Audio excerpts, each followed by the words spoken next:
अस्सलाम वालेकुम, सत श्री अकाल, नमस्कार दोस्तों। मैं डॉक्टर उमर सैयद आप सभी का बहुत बहुत स्वागत करता हूं मेरे इस चैनल पे। तो दोस्तों आज हम बात करने वाले हैं हिकअप्स, जिसे हम हिचकी भी कहते हैं। इसके बारे में हम इस वीडियो में विस्तार में बात करेंगे। तो दोस्तों आप इस वीडियो को अंत तक जरूर देखिए। और जो भी नए व्यूअर पहली बार मेरे इस चैनल पर जुड़े हैं उन सभी से निवेदन करूँगा कि अगर आपने अभी तक इस चैनल को सब्सक्राइब नहीं किया है तो सब्सक्राइब जरूर कर लीजिए, लाल कलर का बटन दबा के। और उसके बाजू में घंटी लगी हुई है उसे भी दबाना ना भूलें, ताकि जो है आपको मेरे वीडियो के लेटेस्ट अपडेट जो है मिलते रहें। तो चलिए दोस्तों शुरुआत करते हैं आज के हमारे वीडियो की।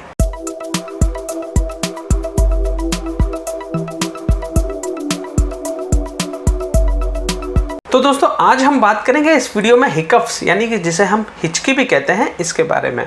तो दोस्तों हिचकी जो है एक प्रकार का साउंड होता है जो कि हमारा वॉइस बॉक्स, जिसे हम वोकल कॉर्ड कहते हैं, वहाँ से बनता है। ये बनने का सबसे मुख्य कारण होता है कि जो हमारी डायफ्राम यानी कि एक पतली सी मसल्स होती है जो कि आपके छाती के हिस्से को और आपके पेट के हिस्से को अलग करती है। और जब ये मांसपेशी में सिकुड़न पैदा होती है तो फेफड़े के अंदर हवा जो है भरती है और उसी की वजह से वोकल कॉर्ड में एक प्रकार का साउंड जो है प्रोड्यूस होता है जिसे हम हिक साउंड कहते हैं और जिसे हम जो है हिचकी के रूप में देख सकते हैं।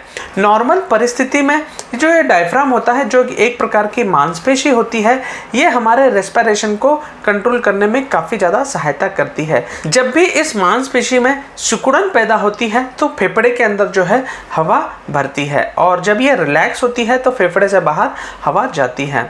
लेकिन कई कारणों की वजह से डायफ्राम की जो मांसपेशियाँ होती है वो अपने आप जो है सिकुड़ने लगती है, जिसकी वजह से पेशेंट को हिकअप्स डेवलप होता है। ज़्यादातर जो हिकअप्स डेवलप होता है पेशेंट्स के अंदर, या तो पेशेंट जो है एक्सेस जो है कार्बोनेटेड ड्रिंक जैसे कि पेप्सी हो गया, कोका कोला हो गया, मिरिंडा हो गया, जिनके अंदर कार्बन डाइऑक्साइड होता है, ये अगर वो ज़्यादा कंज्यूम करते हैं तो उसकी वजह से डायफ्राम की जो मसल्स होती है उसके अंदर इरिटेशन पैदा हो सकता है और पेशेंट को हिकअप्स स्टार्ट हो सकते हैं। या जो है पेशेंट एक्सेसिव अल्कोहल का कंजम्पशन करता है यानी कि दारू का सेवन ज़्यादा करता है, उसकी वजह से भी जो है पेशेंट्स को हिकअप्स वगैरह आ सकते हैं। या जो है पेशेंट काफ़ी ज़्यादा खाना खा लेने की वजह से पेशेंट को ये तकलीफ हो सकती है। और कई सारे केसेस में अगर पेशेंट च्युइंगम वगैरह खाते हैं या कैंडी वगैरह खाते हैं तो उसकी वजह से कुछ हवा जो है पेट के अंदर चली जाती है और उसी की वजह से भी जो है पेशेंट को हिकअप्स वगैरह आ सकते हैं। नॉर्मली जो हिचकी होती है वो 2 से 3 घंटे के अंदर जो है ख़त्म हो जाती है, लेकिन कई सारे केसेस में ये बीमारी जो है काफ़ी लंबे समय तक चलती है, यानी कि 24 घंटे के बाद भी चलती है। तो उस समय जो है पेशेंट को कुछ दवाइयाँ जो है लेने की ज़रूरत पड़ती है।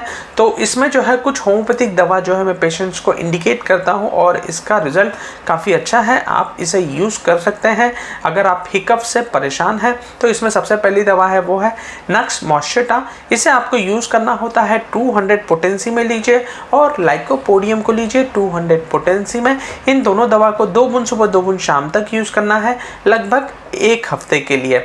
और इस दवा को डायरेक्टली आपको टंग के ऊपर लेना है और लगभग इसे 1 हफ्ते तक यूज़ करने पे आपकी जो हिकअप्स की समस्या है वो ख़त्म हो जाएगी। और इसी के साथ में जो है आप कार्बोनेटेड ड्रिंक्स को अवॉइड करें, अल्कोहल को अवॉइड करें, स्मोकिंग अवॉइड करें, ज़्यादा स्पाइसी और हेवी मील जो होता है उसे ना खाएं। तो ये आपको काफ़ी हेल्प करेगा हिकअप्स को रिकवर करने के लिए। तो दोस्तों ये था एक छोटा सा वीडियो हिकअप्स के ऊपर। आप बताइए आपको मेरा वीडियो कैसा लगा, पसंद आया होगा तो प्लीज़ लाइक शेयर कमेंट जरूर करें और मेरे चैनल को सब्सक्राइब करना ना भूलें। और उसके बाजू में घंटी लगी हुई है उसे भी दबाइए ताकि जो है आपको मेरे वीडियो के लेटेस्ट अपडेट जो है मिलते रहें। तो दोस्तों आज के लिए बस इतना ही। थैंक यू सो मच आप सभी का मेरे साथ जुड़ने के लिए। फिर मिलूंगा मैं आपसे ऐसे ही एक नए वीडियो के साथ में। तब तक के लिए दीजिए मुझे इजाज़त। जय हिंद, जय भारत।